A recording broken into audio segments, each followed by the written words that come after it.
Passons au troisième exercice, le numéro 3, page 65.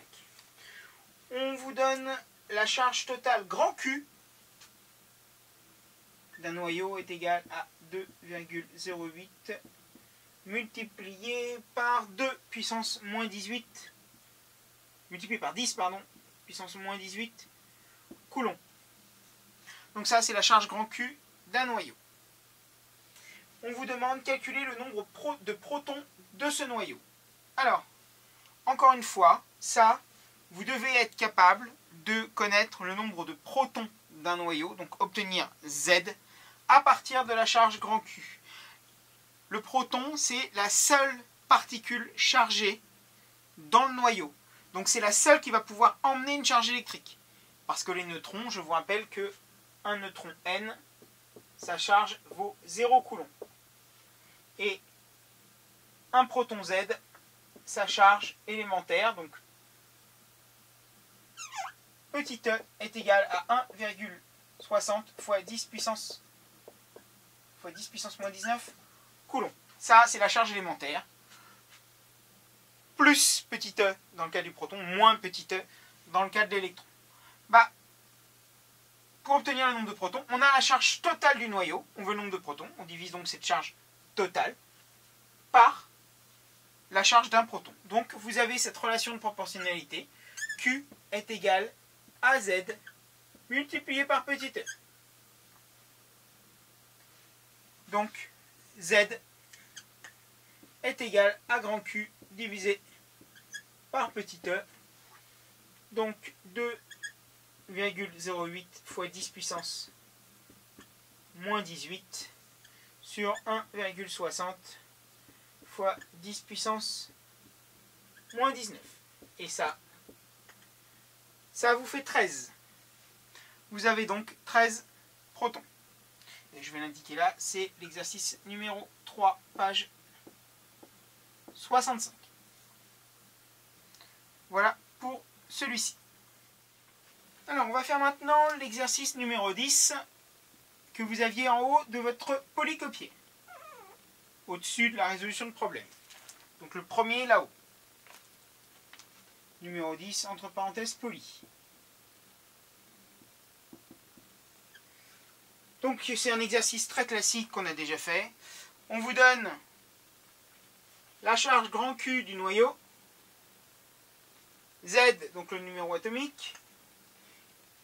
On vous dit qu'il y a un coefficient de proportionnalité, que le coefficient de proportionnalité est la charge élémentaire petit e. Exprimez la relation de façon littérale. Donc ça, c'est la première question. Donc on l'a déjà fait. Q, la charge totale du noyau, c'est le nombre de protons Z multiplié par la charge élémentaire, qui est la charge d'un seul proton. Donc ça aussi,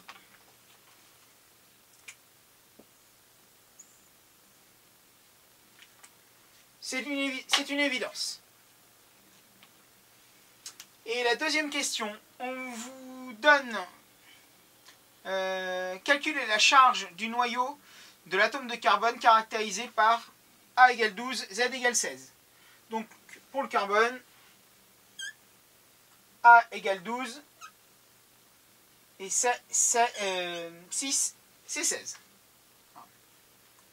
Calculer la charge du noyau. Donc la seule chose qui nous intéresse, c'est le nombre de protons. Donc Z égale 6. Petit e, puisqu'on a fait la charge du noyau, donc je vous redonne petit e. Ça, ce n'est pas à connaître par cœur. 1,60 fois 10 puissance moins 19 coulombs.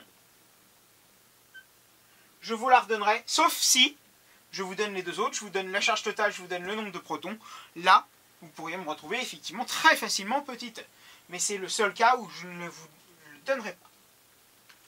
Donc, on veut la charge grand Q. Q est égal donc à Z, donc 6, multiplié par 1,6 fois 10 puissance moins 19.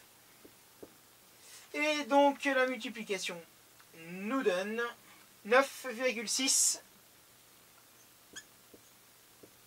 fois 10 puissance moins 19 coulombs. Voilà. Quelque chose de très classique. Et la troisième petite question, c'était en déduire la valeur de la charge de son nuage électronique. Sans calcul, en déduire, c'est sans calcul. Vous savez que ça, c'est la charge positive du noyau. Lorsqu'on vous parle d'atomes, la charge du cortège électronique est opposée à celle du noyau. Donc si grand Q, c'est la charge du noyau, et ça vaut plus 9,6 fois 10 puissance moins 19, on est sous la forme d'un atome, donc la charge du nuage électronique ou cortège électronique vaudra moins 9,6 fois 10 puissance moins 19 coulombs. Parce qu'on est dans le cas d'un atome. Donc le nombre d'électrons est égal au nombre de protons. Les deux charges, celle du cortège électronique et du noyau, s'opposent parfaitement. L'atome est bien électriquement neutre. Voilà. Donc attention, je vais le remettre en rouge ici. Charge du noyau égale moins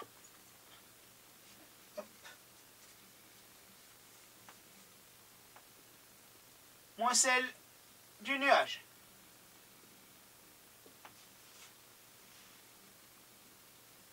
Et vice versa. Si je vous donne celle du nuage, qui sera négative, vous pourriez en déduire la charge du cortège électronique, la charge du noyau, si on est sous forme d'atome.